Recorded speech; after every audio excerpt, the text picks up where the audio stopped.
In 2004, Sydney hosted a historical football clash. It was the final ever match of the National Soccer League, the nation's inaugural football division. A now defunct league challenged by clubs steeped in footballing history, established by the migrant pioneers who stoked the embers of the game down under. Today, as a city, Sydney is at the heartland of the nation's footballing world, surrounded by clubs in all directions, up and down the eastern coast, along the Pacific Ocean, and down to Melbourne. But if we take a step back, we can see one tiny footballing enclave holding out along the nation's western coastline, nearly 4,000 kilometers away. Perth Glory might just be the world's most isolated football club. Amazingly, it will be them who would take the center stage during this last ever NSL Grand Final. And they would do it after a 20-year fight just to take part in the Australian footballing world. This is a story at the heart of the Aussie football struggle, from a haunting past where infighting and politics would overshadow the matches being played on the pitch. Amongst all of this, Perth managed to fight their way in. Through the back door and a little bit of clever trickery, they would need to prove to their own nation that they belonged by flying in the opposite direction, resulting in a team from Australia flirting with Asian football before that had ever even been a thought in the minds of the Australian football administrators. So, how did we get here? They might have been latecomers to the party, but in the final years of the NSL, Perth Glory dominated the competition. In their 8 seasons of NSL history, Perth featured in half of the league's finals. It's a far cry from the team's performances in recent memory, consistently sitting at the bottom half of the table in the A-League, but both being first or last place are a privilege appreciated by Perth more than anyone. The lengths they had to go to simply take part are mind-boggling. Perhaps it was the struggle that had turned the men from the mining coast into diamonds. Even their opponents in the final NSL Grand Final, Parramatta Power, were faced with this reality. Amazingly, they had already beat them 6-2 on aggregate in an earlier round of finals football, but Perth Glory refused to give in and managed to claw themselves back into the running through a 5-0 victory over Adelaide. Right before kickoff in the grand final match in Sydney, the heavens opened up. A historic downpour completely drenched the pitch. Between the mud and the wind, Perth's hopes were looking bleak. If we turn the clock back to the 1980s, football in Australia existed only in its purest form. The thought of a Perth team even appearing in this match in Sydney would have been considered crazy talk. At this time, teams were established around strong migrant community identities. Just Melbourne alone had clubs for Italians, Croatians, or Greeks. It's no wonder Ange Postecoglou's family were quickly involved with South Melbourne Hellas after migrating to Australia from Athens during this time. Teams were spurred forward by strong cultural roots in everything they did, like the Melbourne Knights, proudly wearing those all-familiar white and red checkers of their Croatian members. Teams became social clubs, a place where you could find your people after moving to the bottom of the globe. Football was that familiar feeling to remind you of home. This also brought a certain ceiling to the footballing landscape across the nation. It was tough for the sport to penetrate into the mainstream, beyond that core group of hardcore cultural followers, for both spectators and players. Money was hard to come by, and for these teams to pack their Italian, Croatian, or Greek flags and jump in a plane to Perth was a tall order. Football in Australia consisted of tightly knit tribes, competing for cultural honour rather than a functional professional landscape. The sport as a whole was run by men who wanted to just keep their clubs alive rather than grow the sport to a truly national level.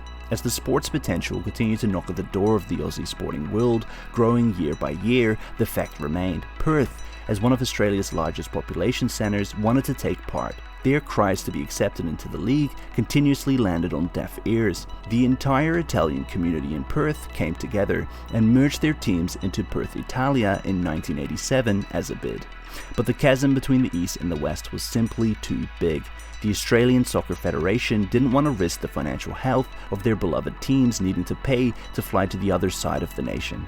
For Paul McKay, head of Soccer Western Australia, a conversation he had with Sir Alex Ferguson was the final straw, where he questioned how a country full of talented migrant athletes had only made one World Cup.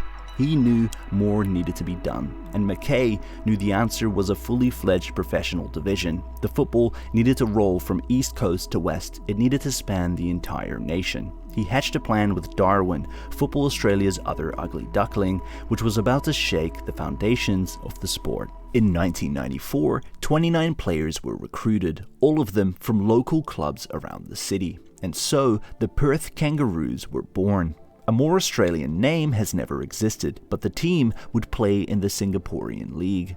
If their Australian brothers didn't believe the team could compete after travelling, or that the player quality wasn't worth including in their own competition, then Perth would show them otherwise. They were joined by the Darwin Cubs, a team from the other football dead zone in Australia, the Northern Territory. Together, they went on a footballing rampage through Asia, blazing a trail for not only their own futures, but Australian football as a whole. They both became the first Australian teams in history to compete in a foreign league. The Perth Kangaroos would travel 5 hours for every match in Singapore, and on arrival, rack up a cricket score against their Asian opponents, putting to bed any doubts on their footballing chops. On the one hand, their plan was working. The NSL took notice, and talks with Perth advanced in the background. But in doing so, they had placed themselves in foreign waters, and the Australians would quickly discover that the Singaporean League wasn't as straightforward as first thought. They did not belong here, and it was starting to take a toll. It was clear they had the upper hand on the field, winning the league comfortably. Even Darwin would cruise through the season in second place, only tasting defeat against Perth. But each match was a minefield of gambling trouble, match fixing was rife, and by putting it all on the line in their exodus to Asia, the financial fallout was spectacular. They got Australia's attention, but in doing so, the private backers had run out of money partway through the season. The Singaporean League had lied about sponsorships, and crowd numbers dwindled back home in Perth.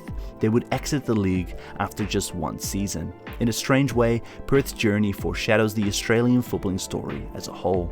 That same year, in 1994, the NSL finally granted Perth a license. The club that had been continuously shut out had now got a seat at the table. It was also the year the NSL banned ethnic club names, a symbolic break from the league's migrant-led roots. Perth's emergence was a sign of changing times. Not only did the entire Australian Football Federation follow suit less than 2 decades later, joining Asia in 2006, but it would be Perth Glory who dropped the curtain on the NSL. In the pouring rain in Sydney, young Glory striker Nick Mirja would score a golden goal in the 96th minute. And just like that, 10 years after putting it all on the line, the team, who were rejected for so long, would be the ones to close Australia's first footballing chapter. The final goal, the final moment. Today, Perth Glory were one of the few lucky ones to transfer their license across into the A-League, National Soccer League's replacement. The entire Australian professional footballing landscape changed once the NSL was shut for good. The Australian Football Federation negotiated on the league's behalf when it came to broadcast deals and sponsorships, which failed horribly in its final years. In fact, Perth's final act in the league against the Parramatta Power wasn't even broadcast because the league had lost its TV partner. Australia's first footballing chapter ended in the dark.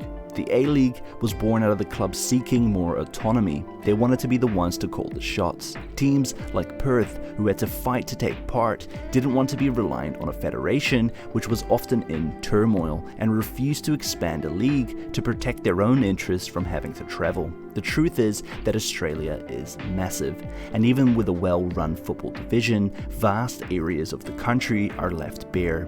Perth might hold out alone along the western coastline, but Darwin and the Northern Territories are yet to have a chance at professional football.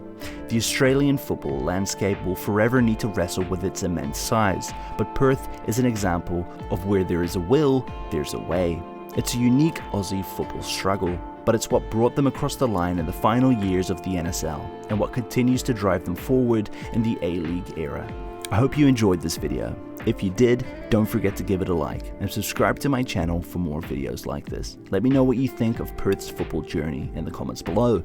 I read every single one. Have a great day, and goodbye.